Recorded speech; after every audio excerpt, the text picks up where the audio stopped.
Dalam nama Bapa dan Putra dan Roh Kudus. Amin.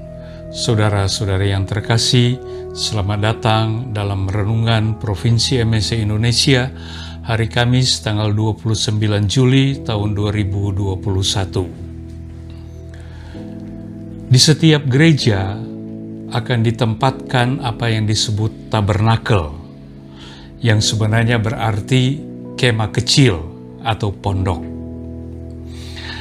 Di situ disimpan hosti yang sudah diberkati dan diperuntukkan antara lain untuk keperluan orang-orang sakit atau lansia yang mau menerima komuni suci, baik di rumah sakit ataupun di rumah masing-masing. Tabernakel sesungguhnya adalah kemah suci, tempat Tuhan berdiam dan bersemayam. Oleh karena itu, kita menaruh hormat ketika kita mendekati atau melewati tabernakel di mana hosti suci disimpan, seperti diindikasikan dengan lampu yang bernyala. Dalam kitab Perjanjian Lama, terutama kitab Keluaran, kita membaca bagaimana Musa diperintahkan oleh Allah untuk mendirikan kemah suci. Dan Musa melakukan semuanya secara tepat, seperti yang diperintahkan Tuhan kepadanya. Demikian kita membaca dalam bacaan pertama. Setelah selesai didirikan, Musa mengambil loh hukum Tuhan, menaruhnya ke dalam tabut, lalu membawa tabut itu ke dalam kemah suci. Selanjutnya kemah suci, yang juga disebut kemah pertemuan, dipenuhi dengan kemuliaan Allah, dengan kehadiran Allah.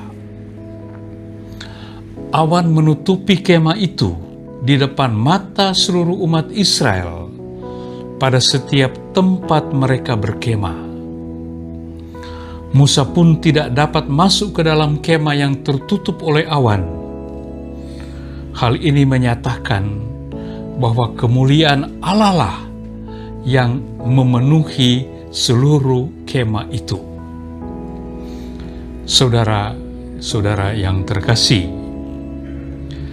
kemah suci adalah tempat Allah berdiam dan tempat sentral dari umat yang ada dalam perjalanan. Kemah itu dapat dipindah-pindahkan sejak mereka meninggalkan Mesir setelah dibebaskan dari cengkeraman penguasa-penguasa Mesir. Hal ini mau menandakan bahwa mereka adalah umat yang aktif bergerak dan ada dalam perjalanan menuju tanah terjanji. Kemana saja umat pergi, Allah selalu beserta mereka.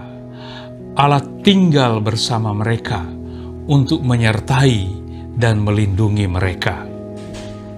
Pada gilirannya, umat menghormati dan bersujud di hadapan Allah.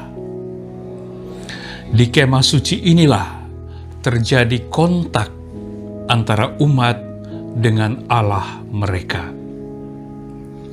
Saudara-saudara yang terkasih dalam Tuhan, dewasa ini kita membangun gereja-gereja sebagai tempat Allah berdiam dan tempat kita sebagai umat datang berkumpul untuk menghormati, memuji, dan meluhurkan Allah. Gereja menjadi tempat kita menyatakan kesatuan sebagai umat beriman. Kita juga ingin agar tempat kediaman Allah ini pantas dan indah. Maka kita ingin membangunnya sebaik dan selayak mungkin. Lebih dari sekedar bangunan fisik, gereja menjadi tanda kehadiran Allah yang menetap dalam kehidupan kita.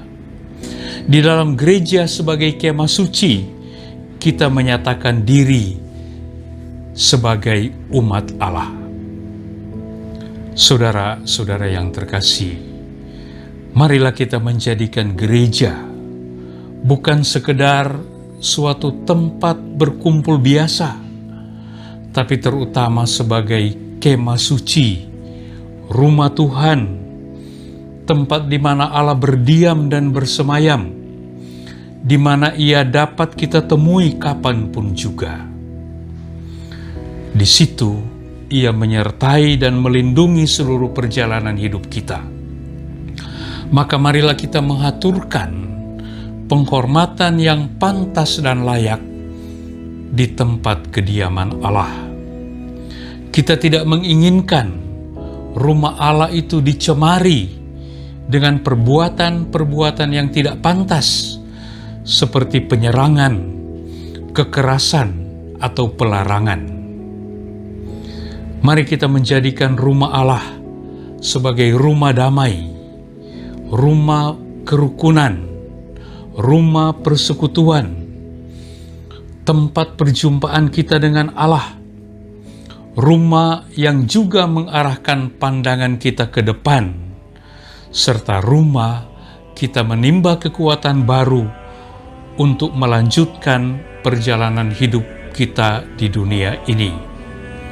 Marilah kita rawat dan cintai rumah Allah sambil berkata, "Cinta akan rumahmu menghanguskan aku." Demikian kita baca dalam Injil Yohanes bab 2 ayat 17 dan dalam Mazmur 69 ayat 10. Tuhan memberkati. Amin. Dalam nama Bapa dan Putra dan Roh Kudus. Amin.